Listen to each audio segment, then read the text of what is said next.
சாண்டில்யனின் ராஜதிலகம். அத்தியாயம் 2. இளவல் இட்ட ஆணை. மல்லைக்கடலோரத்திலே மலைப்பாறை மறைவிலே மந்த மாருதம் அகிலதத்தை தழுவிச் சென்ற மனோகர வேளையிலே மல்லிகை சரமணிந்த மைவிழியாள் ஒருத்தியின் மோகன பூடம்பு தன் மீது சற்றே அழிந்து இழைத்தும் கூட அதை பற்றி சிந்தனையோ சித்த நிகழ்ச்சியோ உடலின் உத்வேகமோ ஏதுமின்றி பல்லவ இளவல் எதிரே இருந்த தோப்பிலிருந்து வெளிப்போந்த 3 வீரர்களை உற்று நோக்கிக் கொண்டிருந்தான். மைவிழிச் செல்வியின் மனைநிலையோ அவனிலும் முற்றிலும் மாறுபட்டு அவன் சமீபத்தில் இருந்த காரணத்தால் அவள் சித்தம் இன்பத்தின் உன்மத்தத்தில் இழைந்து இழைந்து சலனப்பட்டதால் அவள் நாசியிலிருந்து துன்பப் பெருமூச்சொன்றும் வெளிவந்தது.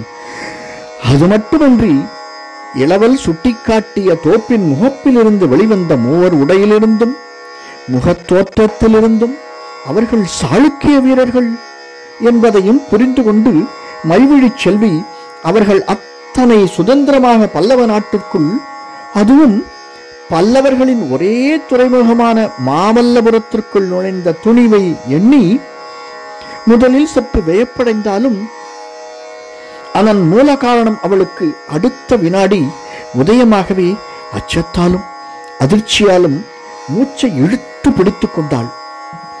ஆனால் அந்த அச்சத்தையும் அதிர்ச்சியையும் அவளது அழகிய இடையில் அழுந்தி கிடந்த பல்லவ இளவலின் கை போக்கடித்ததன்றி சுமார் ஓராண்டு காலமாக அவள் இதயத்தில் இருந்து கொண்டிருந்த ஆசை கனலை அதிகமாக கிளப்பிவிட்டதால் அவள் அவன் கைக்குள் அதிகமாகவே புகுந்து இழைந்தாள்.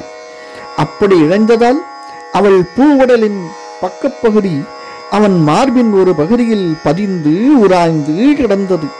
ஆனால் இத்தனையையும் பொருட்படுத்தாத பல்லவ இளவல் எதிரே இருந்த தோப்பிலிருந்து வந்தவர்களை ஊன்றி பார்த்து கொண்டிருந்தபடியே கேட்டான், மைவிழி, அவர்கள் யார் தெரியுமா உனக்கு என்று. தோப்பிலிருந்து வந்து கொண்டிருந்த சாளுக்கிய வீரர்கள் அளித்த அதிர்ச்சியை விட அதிக அதிர்ச்சியை பல்லவ இளவலின் சொற்கள் அளித்தாலும் அந்த அதிர்ச்சி இன்ப அதிர்ச்சியாயிருந்தது மைவிழிச் செல்விக்கு. தன்னை அவன் ஓராண்டு காலமாக திரும்பி கூட பார்க்கவில்லை என்று மனம் வெதும்பியிருந்த அவள் தன் பெயரை அறிந்து கொண்டிருப்பதை நினைத்து விவரிக்க இயலாத வியப்புக்கு உள்ளானாள். ஆகவே அவனை நோக்கி திரும்பி, என் பெயர் தெரியுமா உங்களுக்கு என்று வினவினாள். பவளவாயை மெல்ல திறந்து. இளவல் அவள் பவளவாயின் அழகையும் பார்க்கவில்லை, அவற்றின் உள்ளிருந்து சற்றே வெளிப்பட்ட முத்து பற்களையும் பார்த்து ரசித்தான் இல்லை. அவள் தலையிருந்த இரட்டை வட முத்துச்சரம் அவள் அவனை நோக்கி திரும்பிய வேகத்தில் அவன் மார்பில் உராய்ந்ததை கூட அவன் கவனிக்கவில்லை. நேரே சாளுக்கிய வீரர்களை பார்த்த வண்ணம் தெரியும் என்று ஒற்றை சொல்லாலேயே பதில் கூறினான். திரும்பிய வேகத்தில் தனது கன்னம் ஒன்று அவள் தோளில் பட்டதால் அந்த தோளின் திண்மையையும் கடினத்தையும் கண்ட மைவிழி, அப்பா, கருங்கல் மாதிரி ஒரு கையா, அதனால்தான் சதா கருங்கல்லை கட்டிக்கொண்டு காலம் கழிக்கிறார் இவர் என்று உள்ளூரச் சொல்லிக் கொண்டாள். ஆனால் வெளிக்கு எப்படி தெரியும் என்ற ஒரு கேள்வியை சாதாரணமாக கேட்டாள். பல்லவ இளவல் அவளை நோக்கி திரும்பினான். அவள் முகம் ஏற்கனவே அவனை நோக்கி திரும்பியிருந்ததால் அவள் கண்களை உற்று நோக்கவும் செய்தான். இருப்பினும் இரும்பினும் வலிய கண்கள் அவள் கண்கள் கவர்ந்து நின்றன. அவன் வலிய இதழ்களில் ஒரு புன்னகை தவழ்ந்து கிடந்தது. நான் இந்நாட்டு இளவரசன் அல்லவா என்று வினவினான் அவன் ஏளனம் துணித்த குரலில். ஆம் என்றாள் மைவிழிச் செல்வி. எதற்காக அவன் அதை சொல்கிறான் என்பதை புரிந்து கொள்ள முடியாமல், அதனால்தான் கடலாட வரும் பெண்களெல்லாம் என்னை உற்று பார்க்கிறார்கள் என்று கூறிய இளவல் லேசாக நகைத்தான். மைவிழிச் செல்வியின் விழிகளில் சினம் துளிர்த்தது. யாரை குறிப்பிடுகிறீர்கள் என்ற கேள்வியிலும் சினம் ஒலித்தது. யார் என்னை உற்று பார்க்கிறார்களோ அவர்களை. அப்படி பல பேர் உங்களை உற்று பார்த்திருப்பார்களோ? இருக்கலாம். அத்தனை பேர் பெயர்களையும் விசாரித்து வைத்திருக்கிறீர்களா? இந்த கேள்வி நல்ல உஷ்ணத்துடன் வெளிவந்தது மைவிழிச் செல்வியின் இதழ்களிலிருந்து. பல்லவ இளவல் இளநகை கொண்டான். எல்லார் பெயரையும் விசாரிக்க அவசியமில்லை. அதிகமாக உற்று பார்க்கிறவர், அடிக்கடி வருபவர், அருகில் வந்து எதையும் கேட்க அஞ்சுபவர், அத்தகைய ஒருவர் பெயரை மட்டும் விசாரித்திருக்கிறேன் என்றான் அந்த இளநகையினுடைய. அவன் தன்னைத்தான் குறிப்பிடுகிறான் என்பதை சந்தேகமர புரிந்து கொண்ட மைவழியின் மனதில் இன்ப எண்ணங்கள் மலர்ந்து பறந்தன பெரிதாக. அவன் தன்னை அடியோடு பார்க்கவில்லை என்று நினைத்தது எத்தனை தவறு என்பதை புரிந்து கொண்டாள் அவள்.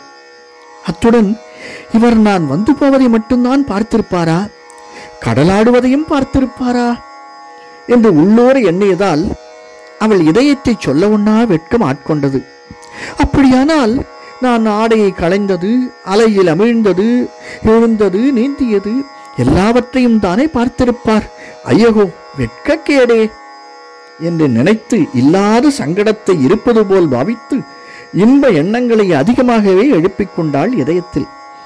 இந்த எண்ணங்கள் உள்ளே எழுந்து மோதவே அவள் தன் கண்களை அவன் கண்களிலிருந்து விடுவித்து சற்றே கீழே தாழ்த்தி, என் பெயரை அறிய அத்தனை அவசியம் என்னவோ என்று கேட்டாள் இன்பம் துளிர்ந்த குரலில். இளவரசன் சொன்னான் மெதுவாக, கடமை அளித்த அவசியம். என்ன கடமை? வியப்புடன் எழுந்தது அவள் கேள்வி. குடிமக்கள் அனைவரையும் புரிந்து கொள்ள வேண்டியது இளவரசன் கடமை என்றான் அவன். மைவிழி இகழ்ச்சியுடன் நகைத்தாள். அதுவும் என் பெயரை புரிந்து கொள்ள வேண்டியது முக்கிய கடமை போலிருக்கிறது என்று கேட்ட அவள் கேள்வியிலும் இகழ்ச்சி நன்றாகவே தொளித்தது. ஆம், பதில் சர்வசாதாரணமாக வந்தது பல்லவ இளவலிடமிருந்து. ஏனோ இளவரசனை தூரத்தில் நின்று உற்று பார்ப்பதற்கு காரணம் இருக்கலாம். என்ன காரணமோ? கண்காணிப்பாயிருக்கலாம். உங்களை வேவு பார்த்தேன் என்று சொல்கிறீர்களா? ஏன் இருக்கக்கூடாது? இப்பொழுது காஞ்சி மண்டலம் எங்கும் சாளுக்கிய ஒற்றர்கள் உலாவுகிறார்கள். இதை கேட்டதும் அதிகம் வெகுண்டாள் மைவழி செல்வி. நான் பெண் என்று கூறவும் செய்தாள். அதனால் என்ன? இளவலின் கேள்வி சர்வசாதாரணமாயிருந்தது. பெண்கள் வேவு பார்ப்பார்களா? ஏன் கூடாது? முடியுமா? பெண்களால் முடியாதது உலகத்தில் என்ன இருக்கிறது? இளநங்கையின் வேல் விழிகள் கோபக் கனலை வீசின அவனை நோக்கி. அவனிடமிருந்து விலக முயன்றாள் அவள். ஆனால் அவன் கை அவள் இடையை இரும்பு பிடியாக பிடித்திருந்தது. விடுங்கள் என்னை என்று திமிரினாள். திமிரல் இம்மியளவும் பயனளிக்காதது மட்டுமின்றி இடை சிறிது கண்ணி சிவந்து வலிக்கவும் செய்தது. நான் வேவுக்காரி, விடுங்கள் என்னை என்று மீண்டும் இறைந்தாள் அவள். விடுவதற்கில்லை என்று சிரித்தான் இளவல். ஏன் என்று கேட்டாள் மைவழி. நீதான் வேவுக்காரியாயிற்றே, உன்னை விட்டால் நீ ஓடிவிட்டால் என்று கேட்டான் அவன். ஓடுவானேன்? உங்களிடம் பயமா எனக்கு என்று வினவினாள் மைவழி செல்வி. பயம் என்று யார் சொன்னது?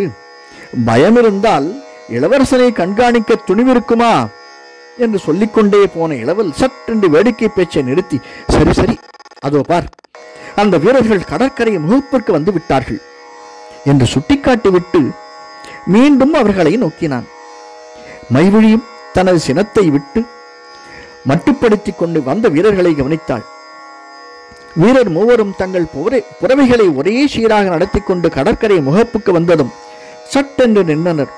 அப்படி நின்றதும் நடுவில் இருந்தவன் ஏதோ சைகை செய்ய பக்கங்களில் இருந்த இரு வீரர்கள் தங்க புறவைகளின் பக்கவாட்டுகளில் செருக்கப்பட்டிருந்த கொம்புகளை எடுத்து பலமாக 3 முறை விட்டு விட்டு ஊதவே அக்கொம்பின் ஒலி கேட்டு அதுவரை நீராடிக் கொண்டிருந்த ஆடவர்களும் பெண்டிரும் நீராட்டத்தை நிறுத்தி கரையை கவனிக்கலாயினர்.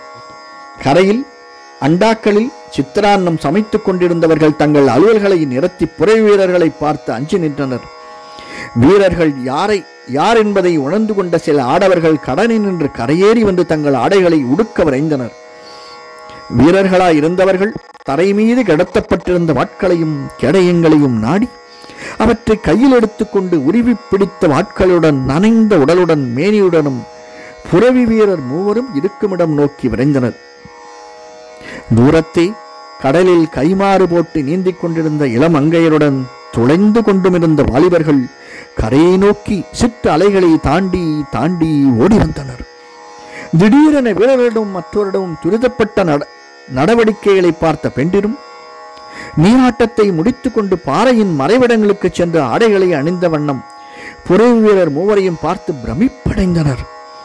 மீன் பிடித்துக் கொண்டிருந்த பரதவர் கூட தங்கள் தங்கள் வலைகளை இழுத்து சுருட்டி படகுகளில் தண்ணிக்கொண்டு படகுகளை கரைக்கு கொண்டு வர முற்பட்டனர். வெளிநாட்டு கப்பல்களில் இருந்து ஏற்கனவே கொண்டு வரப்பட்ட அரபு புறவிகள் சில கரையில் குதித்து குதிர்கால்களை மணலில் தேய்த்து கனைத்தன. ஆடைகளை அணிந்து முடித்துக் கொண்ட பெண்கள் சிலர் தரையிலிருந்து தங்கள் யாழ்களை கையில் எடுத்துக் கொண்டு புரை வீரரின் அடுத்த நடவடிக்கை ஆவலுடனும் அச்சத்துடனும் நோக்கிக் கொண்டிருந்தனர்.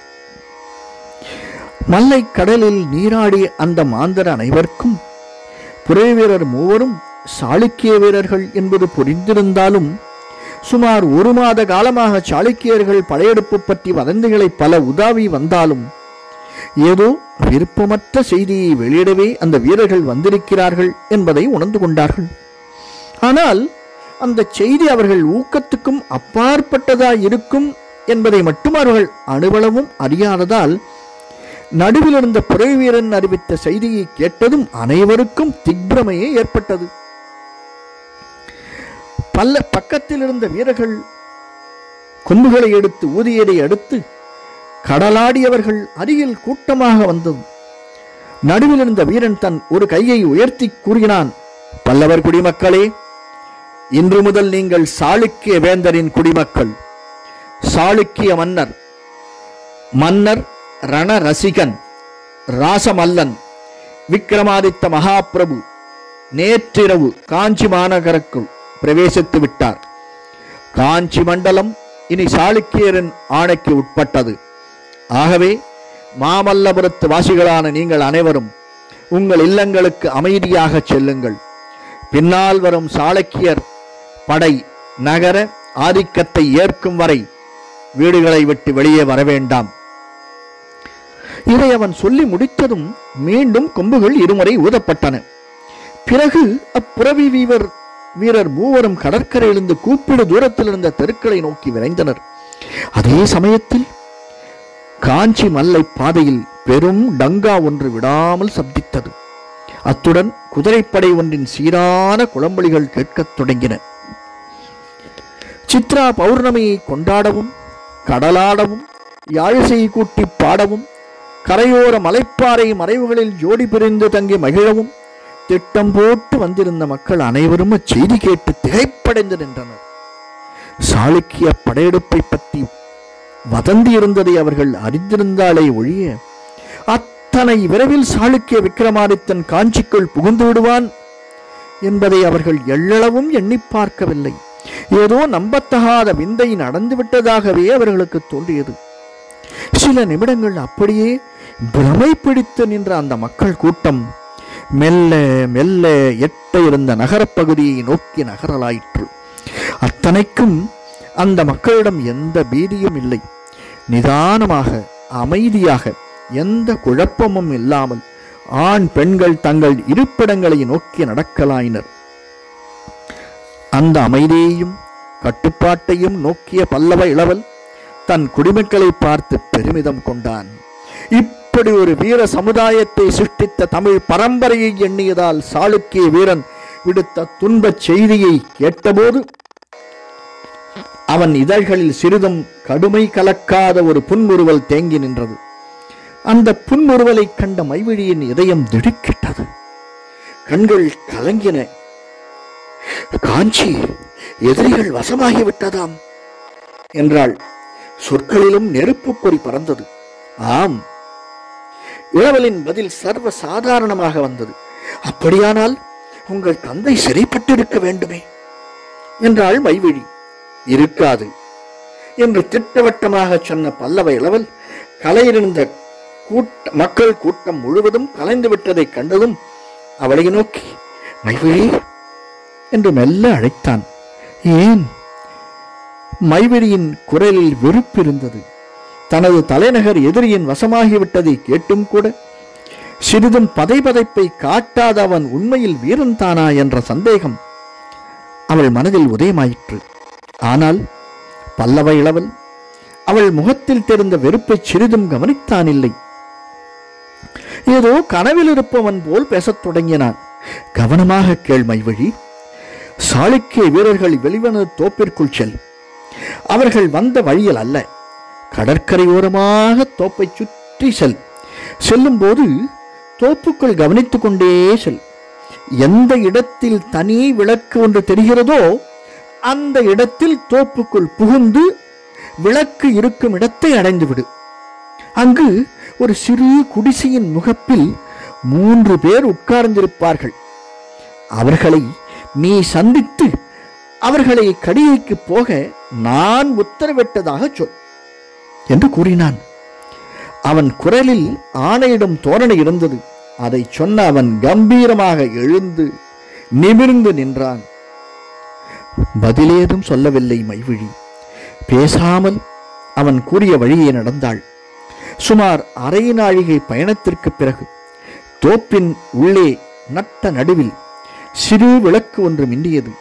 தோப்புக்குள் நுழைந்து அதை நாடிச் சென்றவள் அங்கிருந்த 3வரையும் கண்டாள்.